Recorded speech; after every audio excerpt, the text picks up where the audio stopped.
Magandang araw mga mare, welcome to my mini vlog. Kakagising ko lang mga mare at itong mag-ama ko kagad ang nakita kong nag-uusap. Nag-uusap na naman to kung ano ang mga plano nila ngayong araw. May pasok pala ang mga anak ko ngayong araw. Pero walang pasok ang ibang school dahil nga sa matinding init ng panahon ngayon. Hindi kasi kasali ang school ng mga anak ko sa suspension ng DepEd. Nakapag-isip siguro kayo mga mare na bakit late na ako nagising pero yung mga anak ko ay nakakain at nakabihis na din. Nagpapasalamat na lang talaga ako kay Lord dahil pinaligiran niya ako ng mga taong tumutulong sa akin o sa amin. Dito kasi si Kuya Julius nakatira sa isang bahay. Siya kasi ang nagluluto ng almusal para sa mga anak ko at para sa amin na din. Nagpapasalamat din ako sa asawa ko kasi pagtulog pa ako ay di niya ako ginigising para asikasuhin ko ang mga anak namin sa pagpasok sa school. Iniintindi na lang niya ako gawa ng pagod ako sa buong araw ng pagbabantay kay baby. Tapos itong mga anak ko naman, alam na nila ang gagawin pag morning. Basta sa gabi ay nahanda ko na ang mga uniform nila at wala na akong problema dun.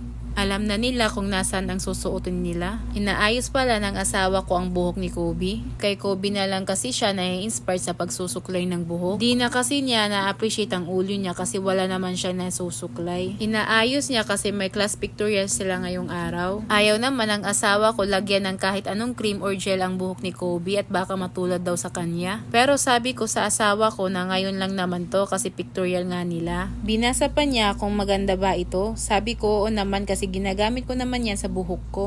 Maganda kasi yan mga mare lalo na sa may mga curly hair ang buhok. Kaya baka gusto nyo mga mare nasa comment section lang ang link. Ako naman ang mag-aayos sa anak kong babae. Ayaw niya magpaayos sana kasi malilik na daw sila sa school. Sabi ko naman na hindi pwede na walang kaayos-ayos ang buhok mo tapos class pictorial pa naman yung ngayong araw. Kaya no choice siya. Nag-request pa kung anong hairstyle ang babagay sa kanya. 11 years old pa lang to pero mukhang tataas pa to sa akin. Vetrice nga pala ang gamit ko na cream para sa buhok niya para hindi halata na dry. Hindi naman siya naglalagay ng cream kung hindi muna mag-ask permission sa akin. Dapat may ganong mindset ang mga anak natin mga mare na always ask permission sa anumang mga bagay para may peace tayo sa bahay kasi pag wala na wag na mga mare. Si Kuya Julius talaga ang naghahatid sa mga bata papuntang school gamit ang e-bike. Pero sabi ng asawa ko na siya na lang daw. Namimiss na kasi niya ihatid ang mga bata dala ng busy siya sa trabaho. Gusto kasi niya sulitin ngayong panahon na bata pa ang mga anak namin. Hindi kasi natin namamalayan ang panahon ngayon na sobrang bilis. Kaya mga mare kung may time pa kayo ngayon, spend time with your family kahit walang pera.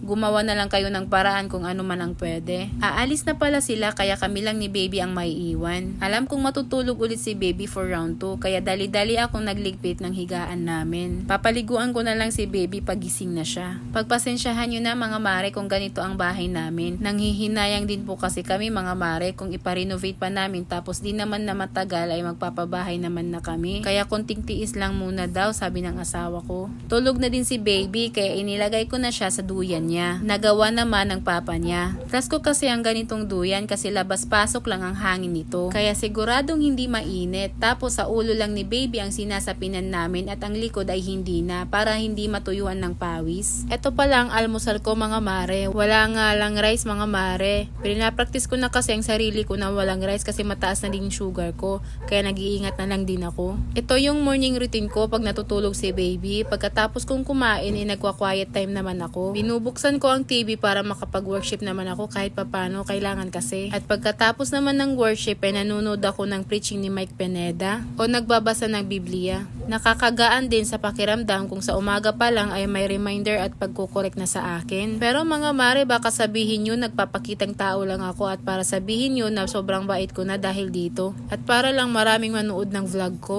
Naku mga mare kahit wala pong manood basta ipupost ko lang ang mga vlog ko sa page ko. Siguro akin naman na ang page na to. At wala naman sigurong masama kung mag-share ako sa inyo. Balaton nyo na lang to sa akin mare, pabayaan nyo na lang ako. Pero siguraduhin lang natin mga mare na lahat ng ating napapanood na preaching ay nasa Biblia at lahat ng binibigay na verses ay tama at nakasulat nga sa Biblia. Ang kaaway din po kasi mga mare gumagamit din ng salita ng Diyos para lang tayo ay malinlang. Pero mga mare kung hindi naman kayo komportable manood, mas mabuti pa ay magbasa na lang ng Biblia. Try nyo lang mga mare every morning bago ang lahat-lahat ng gawain sa bahay para maging magaan ang pakiramdam natin physically, mentally at ang importante ay spiritually. Siya mga mare at dito lang muna tayo. Tatapusin ko muna ang gawain ko. Ingat po kayo. God bless. Bye!